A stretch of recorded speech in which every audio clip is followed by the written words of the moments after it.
Euzu billahi mineşşeytanirracim. Bismillahirrahmanirrahim. Elhamdülillah ve salatu ve selamu ala Resulillah. Değerli arkadaşlar, İbn-i Cüzey el-Gırnati'nin Et-Teshil li Ulum-i Tenzil adlı eserinden Vakıa suresi tefsirinin birinci dersini yapmak üzere birlikteyiz. Bu sure-i celileyi tercih etmemizin sebebi İlahiyat Fakültemizin Tefsir 2 müfredatının bir parçası olması, daha başka surelerin ve Kur'an'dan pasajların, Kur'an'dan aşirlerin yanı sıra bu sure-i celile de okunan parçalardandır, okunan tefsirlerdendir. O vesileyle öğrencilerimize kolaylık olsun diye tekrar dinlesinler, istifade etsinler diye arz ediyoruz. Bu birinci dersimiz. Ne buyuruyor? Estaizu billah buyuruyor ki İza vaka'atil vaki'a. Şimdi o büyük gerçek, o gerçek olan büyük hadise gerçekleştiği zaman halinizi siz düşünün. O büyük dehşeti varın siz hesaplayın diye başlıyor. Ama ondan önce sureyle ilgili bir iki açıklama yapalım. Bu sure-i celile 96 ayettir. Mekke'de nazil olmuş. İsmini İza vaka'atil vaki'a. İza vaka'atil vaki'a. O vaki'a yani o büyük gerçek, o meşhur gerçek, büyük hakikat anlamındaki vakıa kelimesinden alıyor. İçerdiği konular nelerdir? Kıyamet öncesinde, yani kıyametin başlangıcında meydana gelecek bir takım hadiseler. Kıyamet sonrasında insanların ayrılacakları sınıflar. Ashabul yemin, ashabul şimal, es-sabikun, es-sabikun. Yani önde gidenler, ahlakta, fazilette, dolayısıyla mükafatta da önde yer alacaklar kısmı. Bir de ve ashabu şimali ma ashabu şimal, bir de amel defterleri soldan verilenler veya sol taraftan cehenneme doğru Allah muhafaza götürülenler veyahut da bedbahtlar. Ashabul yemin yani bahtiyar kimseler, amel defterleri sağ tarafından verilenler yahut da sağ canipten, mahşer meydanından sağ taraftan cennetin yoluna sevk edilenler gibi anlamlara geliyor. Bu insan sınıfları, insanların kıyamet sonrasında bu çeşitlere, sınıflara ayrılacakları ve bu sınıfların görecekleri karşılıklar, mükafatlar, ondan sonra Ashab-ı Şimal'in göreceği ağır cezalar anlatılıyor. Ardından Yüce Allah'ın varlığının ve birliğinin delilleri, varlığının, birliğinin meşhur bir takım delilleri ve Kur'an'ın vasıfları. Kur'an'ın vasıfları. Tekrar arz edecek olursak ele aldığı konular, kıyamet öncesi meydana gelecek hadiseler, kıyamet sonrasında insanların ayrılacakları sınıflar, kısımlar, bunların alacakları mükafatlar veya cezalar, Yüce Allah'ın varlığının, birliğinin bir takım delilleri ve de Kur'an'ın bir takım vasıfları. Bu sure-i celilede bu konular ele alınıyor. Şimdi Bismillah diyoruz ve başlıyoruz tefsir etmeye. İza vaka'atil vaki'a. O büyük, o meşhur, o gerçek hadise gerçekleştiğinde. Yani böyle sanki gerçekleştiğinde diyor, orayı boş bırakıyor. Neler olacak neler. İnsanların başına neler geleceğini varın siz hesap edin. Leyse li vak'atiha kâzibe. Onun gerçekleşmesi için hiçbir hilaf, hiçbir yalan yok. Yani gerçekleşeceği konusunda hiçbir hilaf, hiçbir yalan yok. Veyahut da o gerçekleştiğinde onu yalanlamak suretiyle yalancı duruma düşecek hiç kimse yok. Çünkü herkes ister istemez ona inanacaktır. Hafidatun rafi'a, e, alçaltıcı, yükselticidir o gün. O gün geldiğinde bazı insanları alçaltacaktır. Dünyada nankörlük yapan, imansızlığa sapan, Rablarını, yaratıcılarını, besleyicilerini, bu kainatı bir saray gibi hizmetlerine veren zatı inkar ederek nankörlük edenleri alçaltır. Bazı insanları da ne yapar? Yükseltir. Hafidatun rafi'a. Veyahut da bir mana daha her şeyi alt üst eder. Yeri paramparça, yer küreyi paramparça eder. Göğü yerin üzerine indirir. Yıldızlar pat pat dökülür. Yörüngelerinden çıkarlar. Yani alçaltıcı, yükselticidir. Yani her şeyi alt üst eder. Şimdi bu 3 ayeti meallendirdikten sonra tefsirini okuyoruz. Böyle kesit 3 ayet o şekilde gideceğiz. Artık müfessirimiz nasıl tensip ederse ona uygun olarak devam edeceğiz. O gerçek olan kıyamet gerçekleştiğinde neler olacak neler? İza vaka'atil vaki'a. İza vaka'atil vaki'a yani iza kâmetil kıyame. Yani kıyamet koptuğunda. Kıyamet gerçekleştiğinde. Fel vaki'a, İza vaka'atil vaki'a, o tırnak içinden o vaki'a kelimesi ismun min esma'il kıyame. Kıyametin isimlerinden bir isimdir. Tedullu ala havliha kettammeti ve sâhha. Bu vaki'a kelimesi kıyametin isimlerinden biridir. Onun hevline, yani dehşetine, ürkütücülüğüne delalet eder. O büyük hadise, o gerçekleşeceğinde yalan bulunmayan büyük hadise dendiği zaman onun dehşetini ifade eden bir ismidir. Tıpkı kettammeti, tamme kelimeli büyük felaket anlamında. Vassâhhe, o kulakların zarını yırtacak, parçalayacak, kulakları sağır edecek büyük ses, dehşetli ses isimlerinde olduğu gibi. Onlar nasıl o büyük hadisenin, kıyametin dehşetini ifade ediyorsa, ifade eden birer isimse bu da onun isimlerinden bir isimdir. Vakila şöyle de denmiş: el-vaki'a as-sayha ve hiye en-nefhatu fi's-sur. Vakıa kelimesinin sayha yani çığlık yani büyük ses anlamına geldiği de söylenmiş. Bundan maksat nedir? Ve hiye nefhatu fi's-sur. Bu da İsrafil aleyhisselamın suruna üfleniştir. İsrafil'in sura üflemesiyle meydana gelen sestir. Vakıa bu demek. Yani böyle bir manası olduğu da söylenmiş.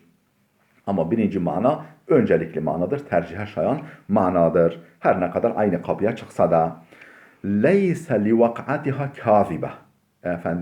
Ne demek?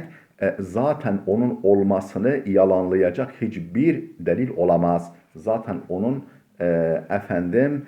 olmasını yalanlayacak hiçbir delil de bulunamaz.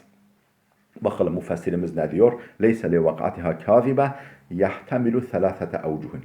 3 manaya ihtimali var. 3 veçhe, 3 şekilde anlaşılmaya ihtimali var.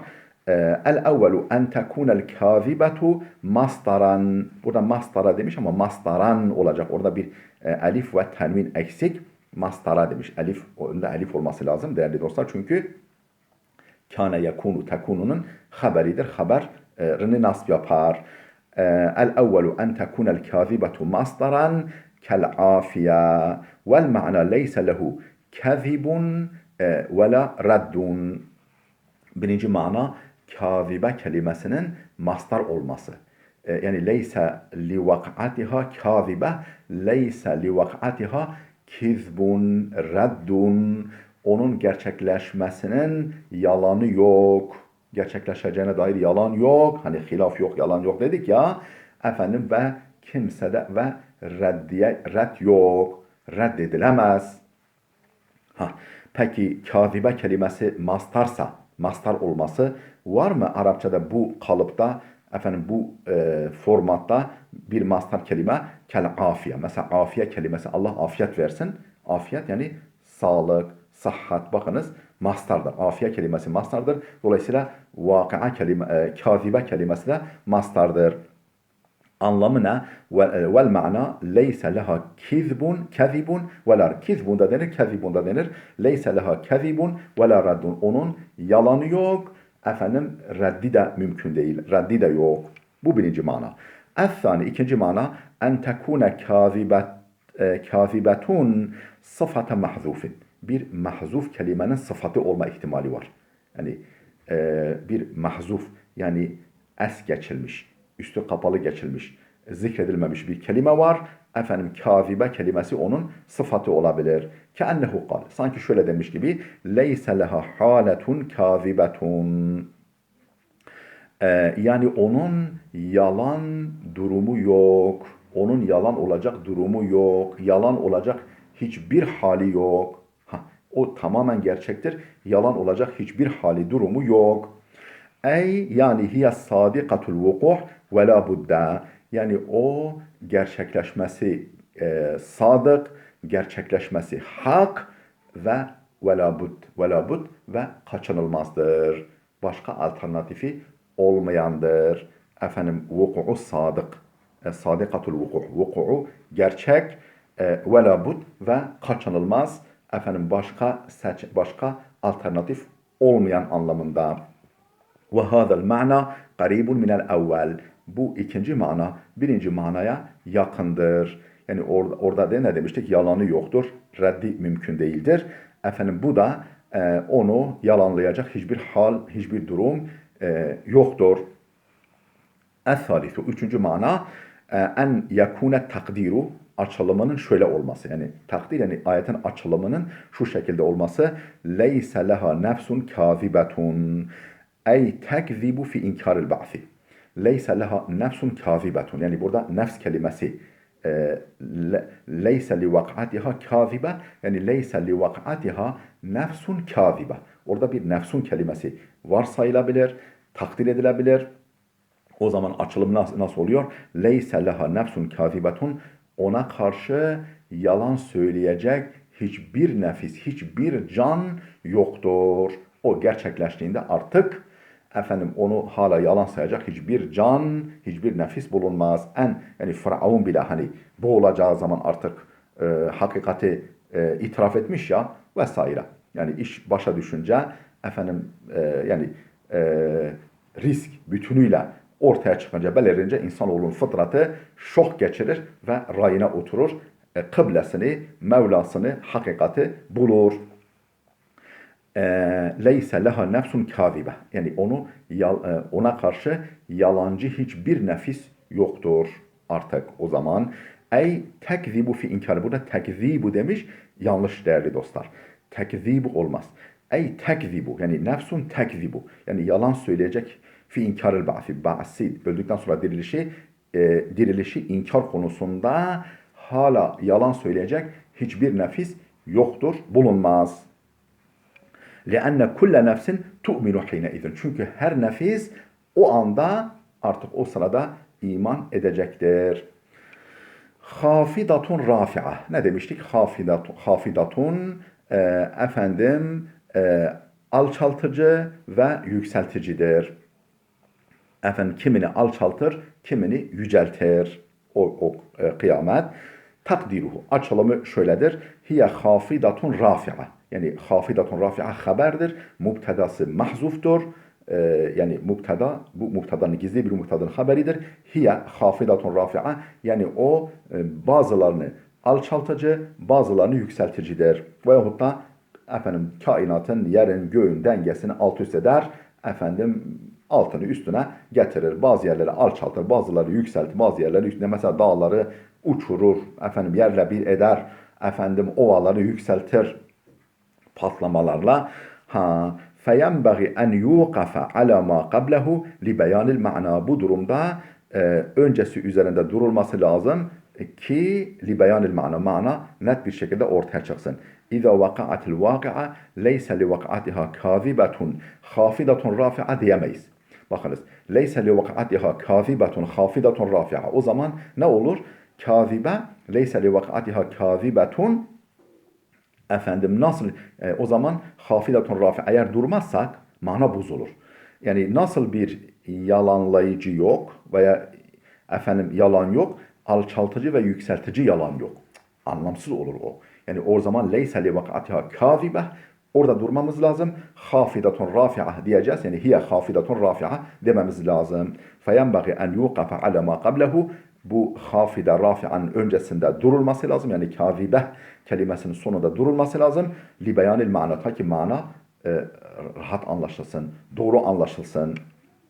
Vel muradu bil hafdi. Hani hafide rafi'a o hafide ismi failinin mastarı olan haft yani alçaltmaktan maksat bil hafdi ve raf alçaltma ve yüceltmekten maksat enneha tahfidu akvamen ilen nar ve terfa'u akvamen ilel cennet bazı insanları yüceltir cennete doğru bazılarını yani daha doğrusu bazı insanları alçaltır cehenneme doğru alçaltır bazılarını cennete doğru yüceltir enneha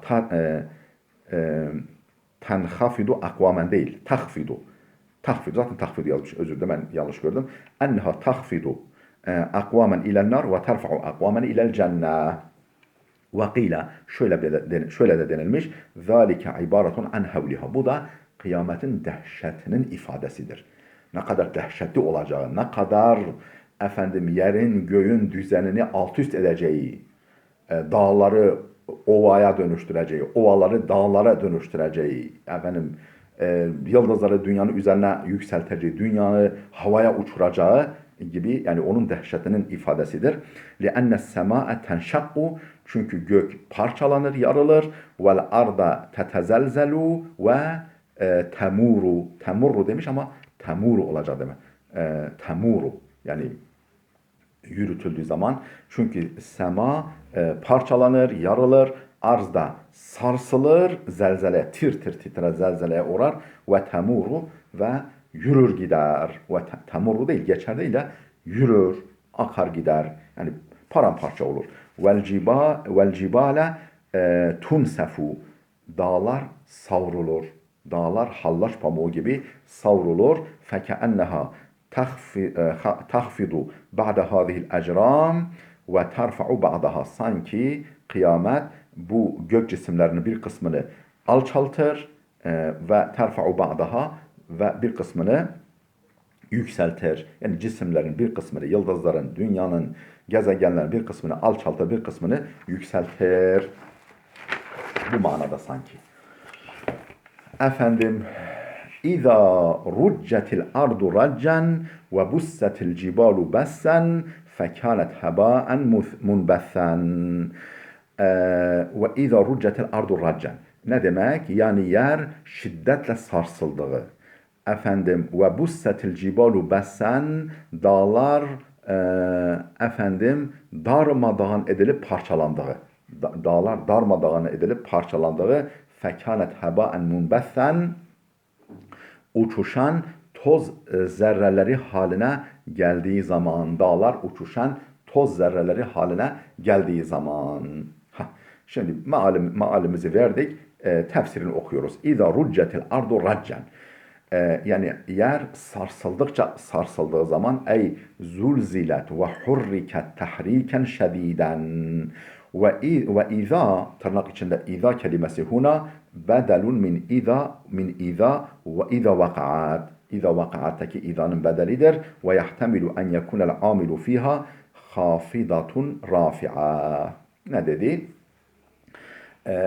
Ey yani zulzilet ve hurriket tahriken şediden yani yer sarsıldığı zaman ve şiddetli bir şekilde hareket ettirildiği zaman şiddetli bir şekilde böyle sarsıntıya uğratıldığı zaman İza ruccetil ardu raccen oradaki iza kelimesi ve iza huna buradaki iza kelimesi bedelun min iza vakaat yani iza vakaatil vakia oradaki vakaat kelimesinden bedeldir. Yani o inkarı mümkün olmayan hakikat gerçekleştiğinde ve de yer sarsıldıkça sarsıldığında, tir tir zelzeleye uğratıldığında. Hani iza, bu iza oradaki izanın izadan bedeldir. Bu birinci ihtimal. İkinci ihtimal ve yahtemilu en yekunel amilu fiha hafida rafi'a. Yani alçaltıcıdır, yükselticidir. Yani kıyamet alçaltıcıdır, yükselticidir. Ne zaman? İza ruccetil ardu racca. Efendim yer tir tir sarsıntıya, zelzeleye uğratıldığı zaman. Ne zaman böyledir? İza. Yani bu İza hafida rafi'anın mef'ulun fihisidir. Zaman zarfıdır. Ha, bu da ikinci ihtimal. Ve yahtemilu en yekunel amilu fihi. Onun amili dediği, yani bu onun mef'ulun fihisidir. Zaman zarfıdır. Amil hafida rafi'a. Hafida rafi'a amilde olabilir.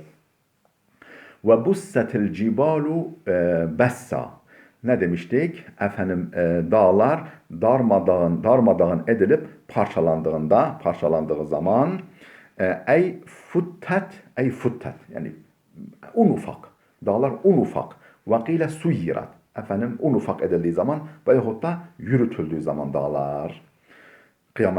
Kıyamet öncesinde efendim o büyük mahşer öncesinde meydana gelecek hadiseleri anlatıyor. Tüyleri diken diken edecek şekilde efendim tüyleri ürpertecek, derileri ürpertecek şekilde hebaen munbessen yani dağlar hebaen munbessen yani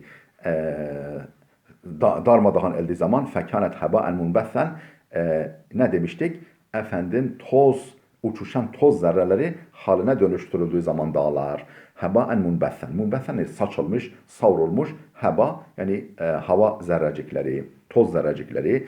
El heba'u ma yetatayaru fil havai fil ecza'i minel ecza'i dakika ve la tekadu tura illa fil şemsi iza dakhalet ala kevvetin kâlehu İbn Abbas. Ne dedi? Dedi ki hani hebaen munbessen, oradaki heba kelimesi yani heba oldu derler. Yani çalışmamız heba oldu, işimiz heba, emeğimiz heba oldu derler. Heba yani toz buz oldu, efendim savruldu gitti, boşa gitti. El heba'u ma yetatayaru fil havai, havada uçuşan. Nedir o havada uçuşan? Minel ecza'i dakika. Havada uçuşan küçük partiküller, küçük parçacıklar. Hani mesela yani güneş pencereden veya bacadan efendim evin içine vurduğu zaman böyle o güneş şuaların, ışınların içerisinde böyle toz zerrecikleri gibi şeyler görünür. İşte o hebadır. Zerre, heba. Minel eczai dakika, küçük parçacıklar, havada uçuşan küçük parçacıklar. Ve la tekadu tura, neredeyse görülmez o zerrecikler illa fiş şemsi. Ancak güneş vurduğunda, güneş ışınlarında İza dehalet ala kevvetin, bir bacadan, bir evin bir deliğinden girdiğinde güneş ışınları içerisinde ancak görülebilir. Bunu kim söylemiş? Kalehu İbn Abbas. Bunu İbn Abbas söylemiş. Yani bu hebaenden maksat budur. Ve kâle Ali ibn Abi Talib. Peki Hazreti Ali Efendimiz ne demiş? Ali ibn Abi Talib demiş ki huve ma yetatayaru min havafirid devabbi minet turab. Yani böyle çölde efendim veya iyice işlek yollarda atlar koştuğu zaman hani ayaklarının altından savrulan toz zerrecikleridir. Yani toz duman var ya, işte dağlar o hale dönüştüğünde. Yani atlar böyle koşmaya araba sürdüğümüzde nasıl tekerlerin önünden tozlu topraklı bir yerde yazın gittiğimizde nasıl her tarafı toz bürür, işte dağlar o hale geldiğinde. Hazreti Ali Efendimiz ve kâle Ali ibn Abi Talib huve ma yetatayaru, uçuşan şeydir o heba, min havafirid devab, hayvanların efendim ayaklarının altından, minet turab, ayaklarının altından savrulan, uçuşan toz zerrecikleridir. Vakıyla şöyle de denmiş, ma tatayara min şerarın nar. Efendim böyle hani ateş çıt çıt çıt çıt böyle yandığı zaman böyle havaya kıvılcımlar çıkar ya, kıvılcımlar savrulur ya, ama biraz sonra o kıvılcım da kaybolur, külü mülü de görünmez yani, kaybolur gider. Ma tatayara min şerarın nar, ateş kıvılcımlarından yani uçuşan parçacıklardır. Fe izâ tafa, söndüğünde lem yucet şey'en, hiçbir şey görülmez. Hiçbir şey olarak görülmez. Vel munbethu el muteferrik. Yani heba'en munbethen var ya, munbeth kelimesi de muteferrik, yani savrulan, dağılan anlamına gelir. Değerli dostlar, burada dursun. Efendim, gelecek dersimizde inşallah kaldığımız yerden devam edeceğiz. Allah'a emanet olun.